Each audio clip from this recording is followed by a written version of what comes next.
बच्चों कैसे हैं। उम्मीद है कि आप लोग ठीक होंगे। बच्चों, आज की इस क्लास में हम लोग उर्दू कोर्स बी, किताब का नाम है जान पहचान, क्लास 10th, सीबीएसई बोर्ड या अदर स्टेट बोर्ड जहां एनसीईआरटी पैटर्न को फॉलो किया जाता है।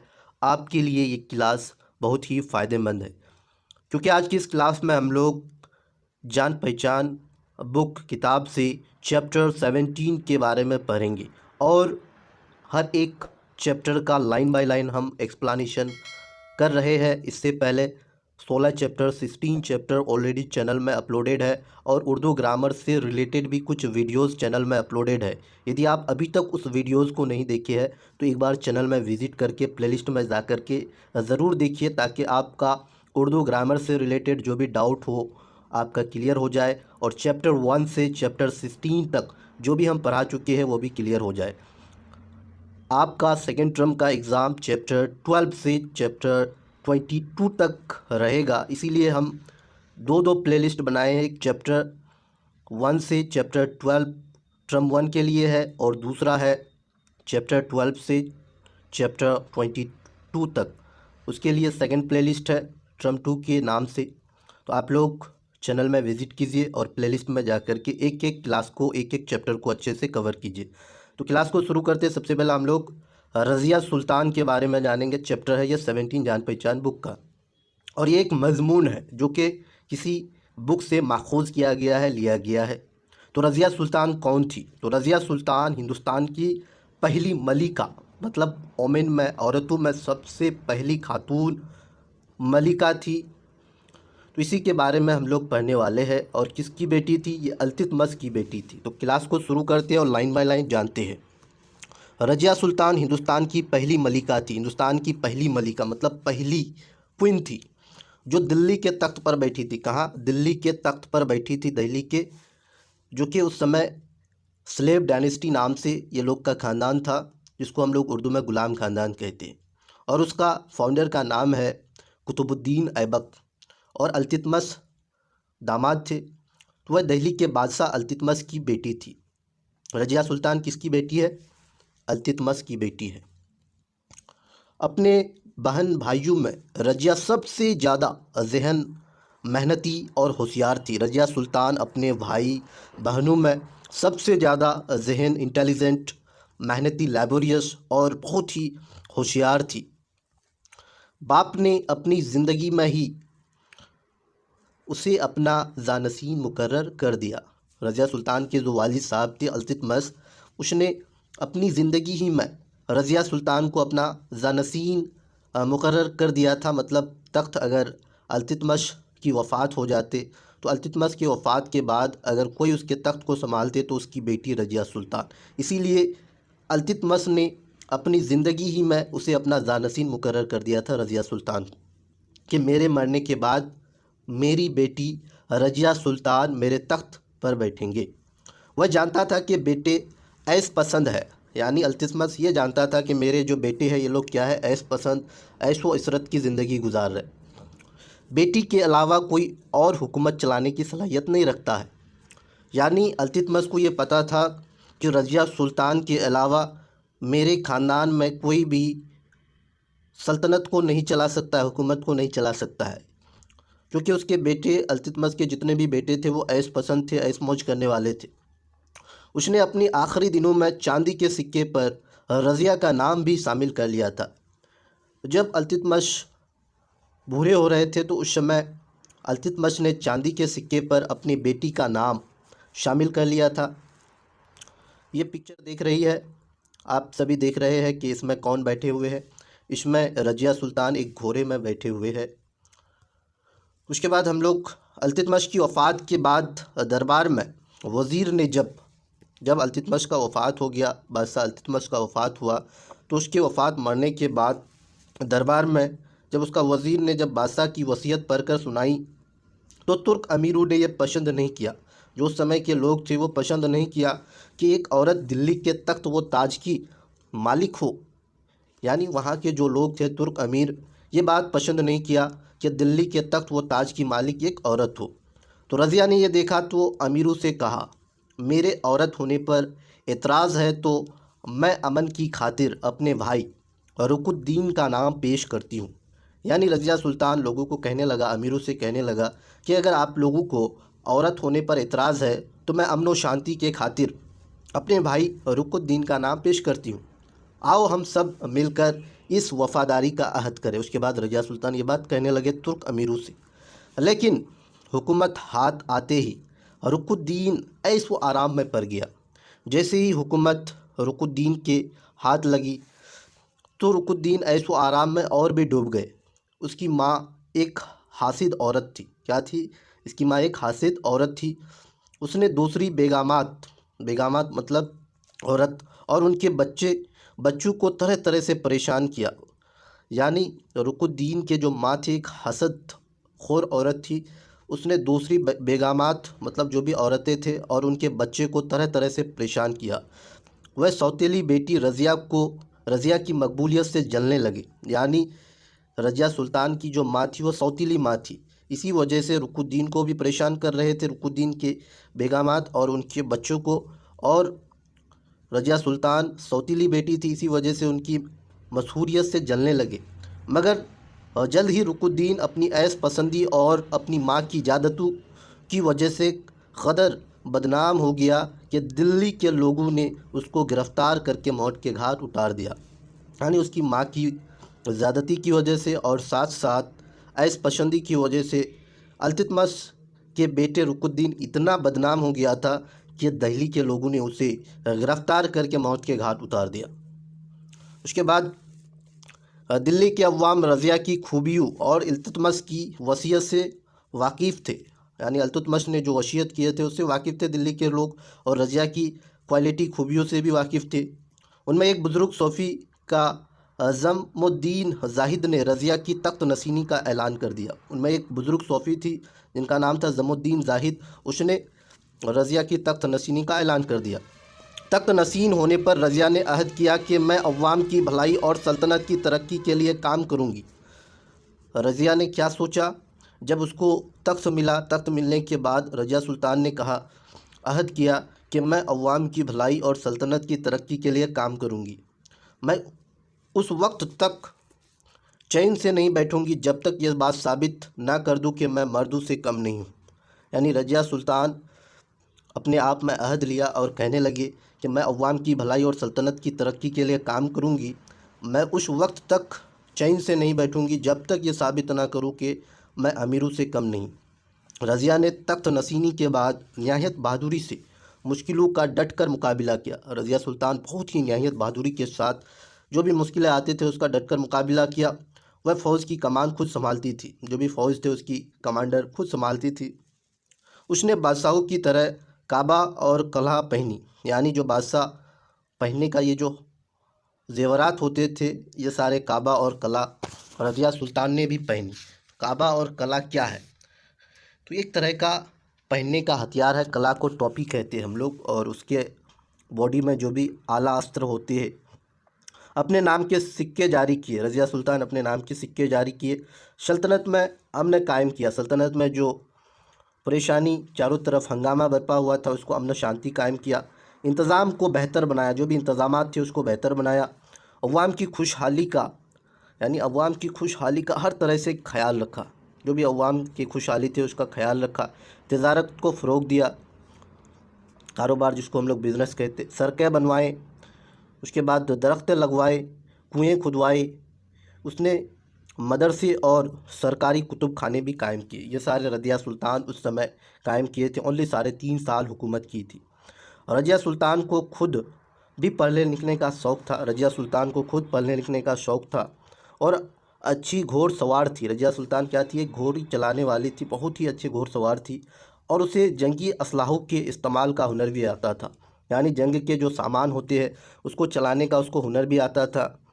उसकी हुकूमत बंगाल से सिंध तक फैली हुई थी। रज़िया सुल्तान की हुकूमत कहाँ तक फैली हुई थी? सिंध तक, बंगाल से सिंध तक फैली हुई थी। रज़िया सुल्तान बाकायदा दरबार लगाती थी। रज़िया सुल्तान क्या करता था? बाकायदा जो भी किसी की बात अगर सुननी हो तो उसके लिए एक बहुत बड़ा सा दरबार लगाती थी। उसने बराबरी और भाईचारे को आम किया। इक्वलिटी और भाईचारा, किसी के खिलाफ कुछ नहीं, यानी सब कोई मिलजुल करके रहना। रज़िया सुल्तान ने हुकूमत के इख्तियारात को 40 अमीरों में बांटा। जो भी हुकूमत थे उसको 40 अमीरों में बांटा, मतलब 40 लोगों में बांटा, जिनसे वह मुल्की मामलात में मशवरा करती थी। यानी जो मुल्क के अंदर मामलात होते थे उसके मुतालिक वो एडवाइस, सलाह व मशवरा करते थे। उसने मीर अखबार का सबसे बड़ा ओहदा एक जानसीन यानी एक हबसी ग़ुलाम याकूत को दिया। मीर अखबार का ओहदा किसे दिया था? हबसी ग़ुलाम याकूत को दिया, क्योंकि वह ईमानदार और जफाकश था। यानी हबसी ग़ुलाम याकूत क्या था? एक ईमानदार और जफाकश आदमी था। ये ओहदा अब तक सिर्फ तुर्क अमीरों को मिलता था। ये बात तुर्क अमीरों को पसंद नहीं आई। उन्होंने रज़िया को तख्त से उतारने की साजिश की और मनंडा के गवर्नर इल्तुनिया को बहकाकर बगावत करवा दी। यानी उस समय जो तुर्क अमीरों के लोग थे वो लोग रज़िया के ख़िलाफ़ इसलिए हुए क्योंकि मीर अखबार का ओहदा एक हबसी ग़ुलाम को, याकूत को दिया गया था। इसी वजह से वहाँ के तुर्क अमीरों ने एक साजिश रचा और मनंडा के गवर्नर इल्तुनिया को बहकाकर रज़िया के ख़िलाफ़ बगावत करवा दी। जब वह बगावत को कुचलने के लिए पंजाब में भांडा पहुंची तो उसके सिपाही तवील सफ़र और गर्मी से परेशान हो चुके थे। यानी रज़िया सुल्तान के जो सिपाही थे वह बहुत ज़्यादा सफ़र और गर्मी की वजह से परेशान हो चुके थे। अगरचे दोनों फ़ौजों में ज़बरदस्त मुकाबला हुआ, रज़िया के फ़ौज और इल्तुनिया के फ़ौज के बीच बहुत ज़्यादा मुकाबला हुआ। रज़िया की फ़ौज को हथियार डालने पड़े, यानी रज़िया के फ़ौज को हार मानने पड़े। उसके बाद वह कैद कर ली गई, रज़िया सुल्तान को कैद कर ली गई। इधर दिल्ली में साजिशों ने रज़िया के भाई बहरम को तख्त पर बैठा दिया। किसको? इधर साजिश करके रज़िया के भाई बहरम को, रज़िया के और भी भाई थे जिसका नाम है बहरम, उसको बैठा दिया गया और बड़े बड़े ओहदे आपस में बांट लिए। वहाँ के जो तुर्क अमीर थे वो बड़े बड़े ओहदे आपस में बांट लिए। बहरम कमज़ोर बादशाह साबित हुआ। बहरम खान क्या साबित हुआ? कमज़ोर बादशाह साबित हुआ, जो कि रज़िया सुल्तान के भाई थे। इल्तुनिया को जब अपनी गलती का एहसास हुआ तो उसने रज़िया से माफ़ी मांगी। इल्तुनिया भांडा के गवर्नर थे, उसने रज़िया के ख़िलाफ़ बगावत की। किसके बहकावे पे? तुर्क अमीरों के बहकावे पे। तो बाद में जब उसको पता चला इल्तुनिया को, तो अपनी गलती का उसे एहसास हुआ और उसने रज़िया से माफ़ी मांगी और अपनी वफ़ादारी का यकीन दिलाया। फिर दोनों शादी कर ली, फिर दोनों की शादी हो गई। यानी रज़िया सुल्तान और इल्तुनिया एक दूसरे से मिले और मिलने के बाद एक दूसरे से शादी भी कर ली। पहले बगावत किया था, उसके बाद शादी। अब रज़िया और इल्तुनिया ने अब क्या किया? रज़िया और इल्तुनिया ने दिल्ली का तख्त वापस लेने का इरादा किया। रज़िया सुल्तान और इल्तुनिया दोनों वाइफ हस्बैंड मिलकर के दिल्ली का तख्त वापस लेने का इरादा किया। उन्होंने कुछ तुर्क अमीरों और राजपूतों की मदद से दिल्ली पर हमला किया। यानी कुछ तुर्क अमीर था और राजपूत घराने के लोग थे, उसकी मदद से दिल्ली पर हमला किया।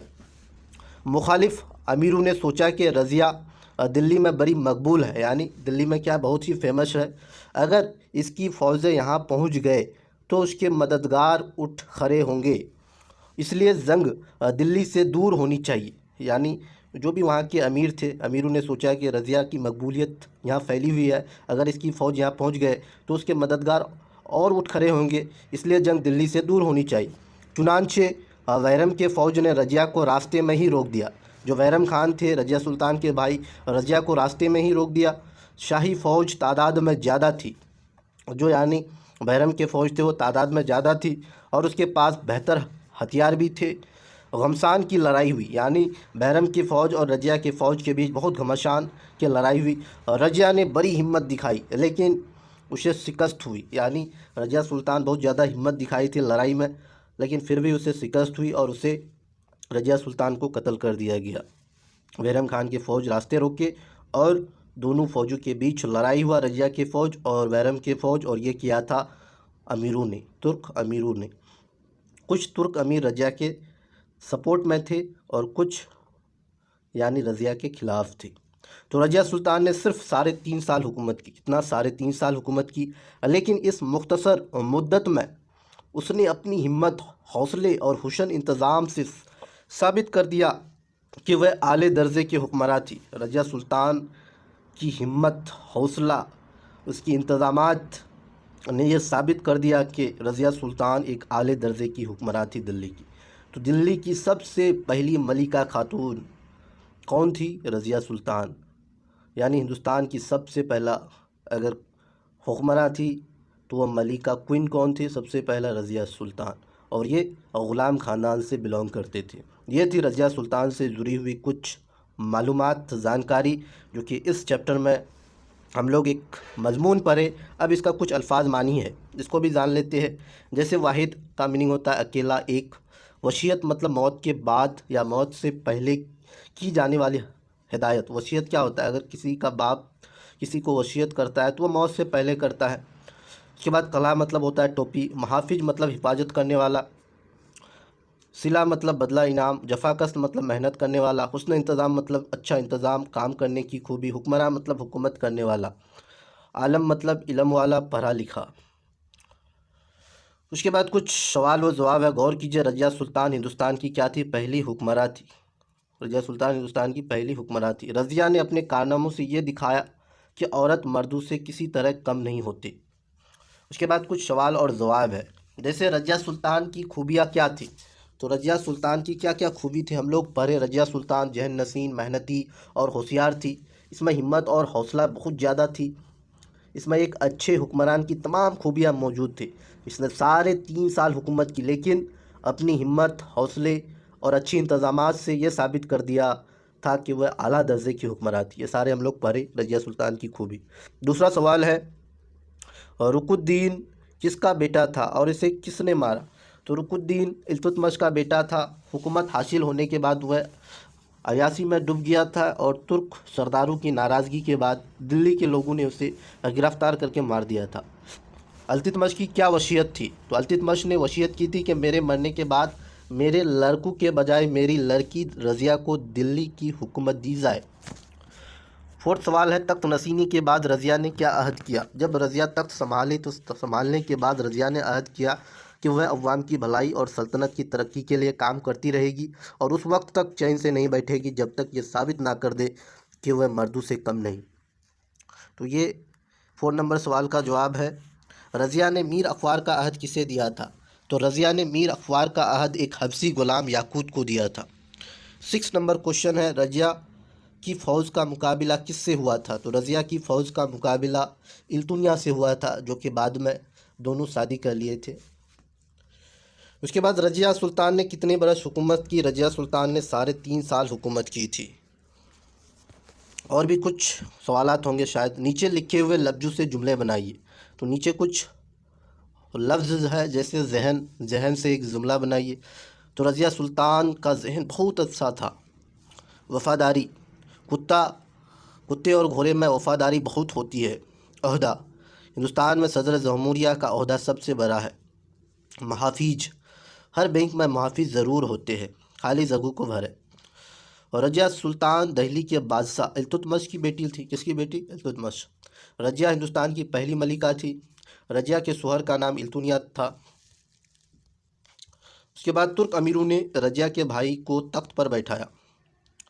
यानी किसको बैठाया था रज़िया के बाद? तो रज़िया के बाद बैठाया था बैरम खान। किसको? बैरम खान को। रज़िया सुल्तान आला दर्जे की हुक्मरान थी। वाहिद की जमा और जमा की वाहिद। उमरा, उमरा क्या है? अमीर का वाहिद है। अफवाज, ये जमा है फ़ौज का। मुश्किल, मुश्किल का मुश्किलात। बेगमात, बेगम का। इख्तियार, इख्तियारात होगा इसका जमा। किताब का हो जाएगा किताबें या कुतुब। नीचे लिखे हुए लफ्ज़ों से मुज़क्कर से मुअन्नस और मुअन्नस से मुज़क्कर बनाइए। जैसे मलिका, मलिका हम लोग औरतों के लिए यूज़ करते हैं, लेकिन मर्द के लिए बादशाह यूज़ करते हैं। आलम, आलम का हम लोग आलिम का क्या बोलते हैं? आलिमा। औरतों को बहन, बहन की भाई, बेटी का बेटा। मुहावरों को जुमले में इस्तेमाल कीजिए।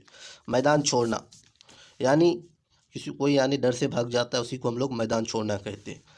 तो 2 आदमी के बीच लड़ाई हो रहा था तो एक आदमी मैदान छोड़कर भाग गया। हथियार डालना मतलब शिकस्त खा जाना। हिंदुस्तानी फ़ौज के सामने दुश्मनों ने हथियार डाल दिया, ऐसे बना सकते हैं। मौत के घाट उतारना मतलब जान से मार देना किसी को। तो अपने मुल्क से गद्दारी करने वाले को मौत के घाट उतार देना चाहिए। नीचे लिखे हुए लफ्ज़ों के मुतज़ाद बताइए, जैसे भलाई का बुराई, खुशहाली का बदहाली, खुशहाली का क्या होता है बदहाली, अमन का शौर, उसके बाद शिकस्त का फ़तह, बुलंद आवाज़ से पढ़े रज़िया सुल्तान, हुस्न इंतज़ाम, वसीहत, इल्तुनिया, हबसी गुलाम, याकूत। ये थी चैप्टर 17 रज़िया सुल्तान से जुड़ी हुई कुछ मालूमात जो कि हम लोग पढ़े। यदि आपको अच्छा लगा तो अपने दोस्तों के साथ इस वीडियो को शेयर कीजिए और चैनल को सब्सक्राइब कीजिए ताकि उर्दू से रिलेटेड एक भी वीडियो आपका मिस ना हो। Thanks all of you.